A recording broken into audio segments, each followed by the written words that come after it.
안녕하세요. 그린빌 가족 여러분. 오늘 수요일 아침, 오늘도 이렇게 매일 한 말씀으로 또 오늘 하루를 시작하는 모든 분들에게 우리 주님의 부르심에 응답하는 그러한 기쁘고 또 즐거운 또 감사하고 또 신실한 그런 하루가 되실 수 있기를 간절히 기원합니다. 자, 오늘 저희는 마태복음 4장, 오늘 우리 18절에서 22절의 말씀으로 함께 오늘 이 아침을 시작하도록 하겠습니다.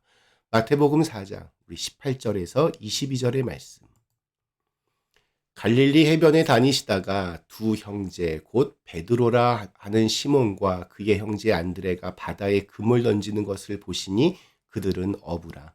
말씀하시되 나를 따라오라. 내가 너희를 사람을 낚는 어부가 되게 하리라 하시니 그들이 곧 그물을 버려두고 예수를 따르니라. 거기서 더 가시다가 다른 두 형제 곧 세베대의 아들 야고보와 그의 형제 요한이 그의 아버지 세베대와 함께 배에서 금을 깁는 것을 보시고 부르시니 그들이 곧 배와 아버지를 버려두고 예수를 따르니라. 아멘.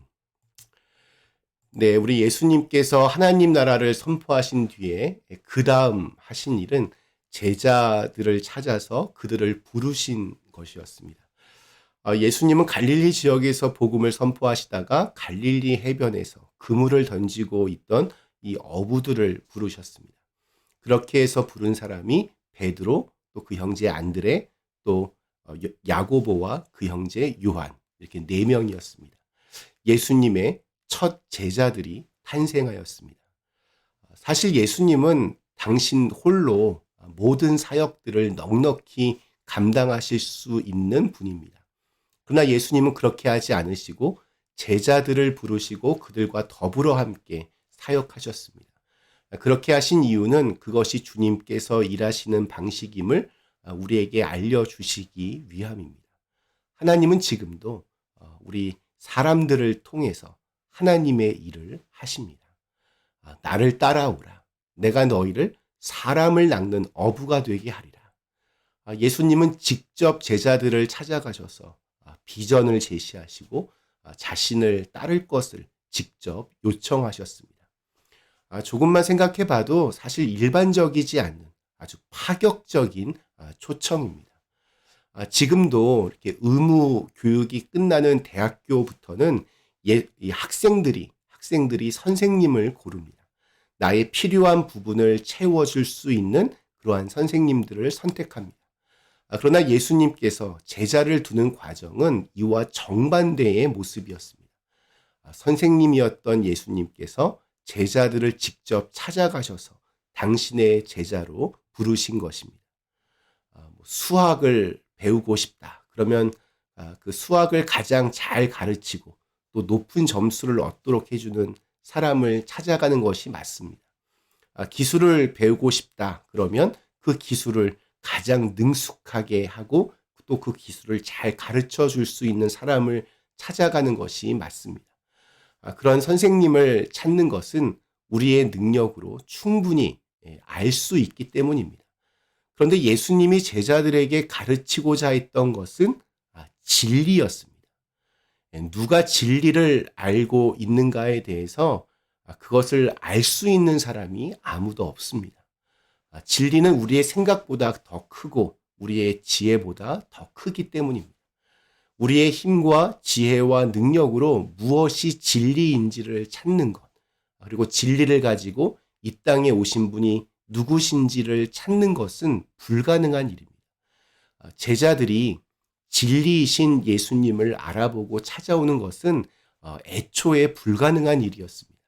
그렇기에 예수님이 제자들을 찾아가신 것은 또 어찌 보면 굉장히 당연한 일이었습니다. 오늘 우리에게도 마찬가지입니다. 우리는 누구도 하나님을 온전히 100%다 알 수 없습니다. 그렇게 하나님을 온전히 이해한 후에 믿겠다라고 하는 것은 하나님을 믿지 않겠다는 말과 같습니다. 만일 하나님을 온전히 이해했다 하는 사람이 있다면 그 사람은 거짓말을 하고 있는 겁니다. 하나님은 우리의 머리로, 우리의 생각으로 다 이해할 수 없는 분이시기 때문입니다.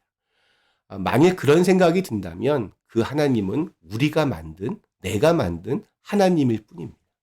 하나님은 이해한 뒤에 그 다음에 믿는 것이 아니라 먼저 믿은 뒤에 서서히 부분적으로 또 경험적으로 그렇게 알아가는 분이십니다. 주님께서는 이러한 우리의 한계를 아시기에 우리를 먼저 불러주셨습니다. 우리가 예수님을 알고 믿게 된 것도 이렇게 아침마다 주님의 말씀으로 하루를 시작하는 것도 그냥 우연이 아닙니다. 주님께서 우리를 불러주셨기 때문입니다. 제자들은 아무것도 모르는 상태로 부르심을 받았습니다. 그들은 예수님과 함께했던 시간들 동안 무수한 실패를 계속해서 거듭했습니다. 심지어 첫 번째 제자 베드로는 훗날 예수님을 부인하고 저주까지 했습니다. 그러나 예수님께서는 그를 끝까지 감싸 안으시고 결국 베드로는 위대한 사도가 되었습니다. 부르신 예수님께서 마지막 완성까지 그를 책임져 주시고 또 인도하신 것입니다. 오늘 우리들에게 희망이 있는 이유는 바로 여기에 있습니다. 주님께서 우리 모두를 부르셨고 결국에는 온전하게 완성시켜 주실 것입니다. 예수님의 부르심이 있자 시몬과 안드레는 그물을 버려두고 예수님을 따랐습니다. 야고보와 요한은 배와 아버지를 버려두고 예수님을 따랐습니다. 지금까지의 생존 수단, 지금까지의 관계를 모두 멈추고 예수님께 온전히 헌신된 삶을 살기로 결단한 것입니다. 이후로 이들은 모든 시간을 예수님과 함께 보내었습니다. 예수님을 따른다라고 하는 것은 이것에다가 저것을 더하는 그런 교양과 같은 것이 아닙니다. 마치 자기 집을 가진 사람이 별장을 추가로 가지듯이 세상의 모든 삶의 방식과 가치관을 그대로 다 가지고 있는 채 예수님이 말씀하신 하나님 나라의 가치관도 그 복음도 추가로 그냥 가지는 것이 아님을 우리에게 알려주고 있습니다. 전혀 새로운 삶의 가치관, 삶의 방식, 인생의 목표를 받아들일 것을 주님은 우리에게 요청하십니다. 그렇다고 너무 이렇게 겁먹을 필요는 없습니다. 예수님의 그 부르심에 응답하는 핵심은 우리가 가진 것을 얼마나 더 많이 버리느냐 여기에 있는 것이 아니라 예수님과 동행하는 것이 바로 핵심입니다. 우리가 가진 모든 것을 버리고 예수님을 따를 것을 요청하는 것이 우리 주님의 오늘 모습이지만 사실은 예수님을 따르고 예수님과 동행할 때 아주 자연스럽게 우리의 것을 버리는 일들이 시작됩니다. 이전의 그 가치관들을 버리고 새로운 가치관을 이렇게 받아들이게 되는 것은 주님과 동행하며 그분과 함께 인생의 길을 걸어갈 때, 함께 살아갈 때 자연스럽게 일어납니다. 더 좋은 것을 보게 되었기 때문입니다.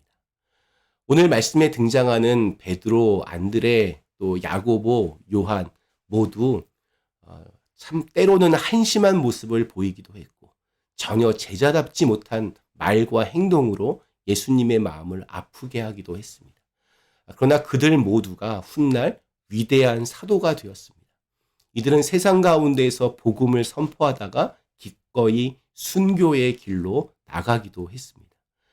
고난과 박해와 어려움을 기꺼이 주님께서 주신 영광으로 받아들였습니다.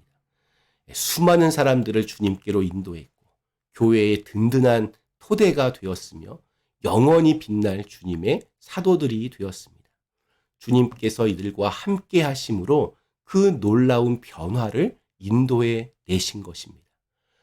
오늘 우리에게 주신 하루, 주님은 저와 여러분을 부르시고 초대하고 계십니다. 그 부르심에 응답할 수 있는 예수님의 사랑에 모두 물든 사람으로 충만한 하루를 열어가시기를 간절히 기원합니다. 잠시 함께 기도하시겠습니다. 사랑의 하나님, 오늘 우리 예수님께서 제자들을 부르셨습니다.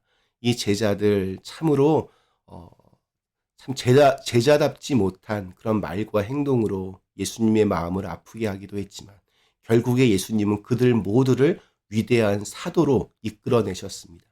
오늘 저희들의 모습도 너무나 형편없고 또 주님 보시기에 부끄럽지만 결국에는 주님께서 우리들을 가장 아름다운 모습으로 빚어내 주실 줄로 믿습니다. 오늘 하루도 그러한 믿음으로 주님과 함께 동행하는 날이 되게 하여 주시옵소서. 예수님의 이름으로 간절히 기도드리옵나이다. 아멘.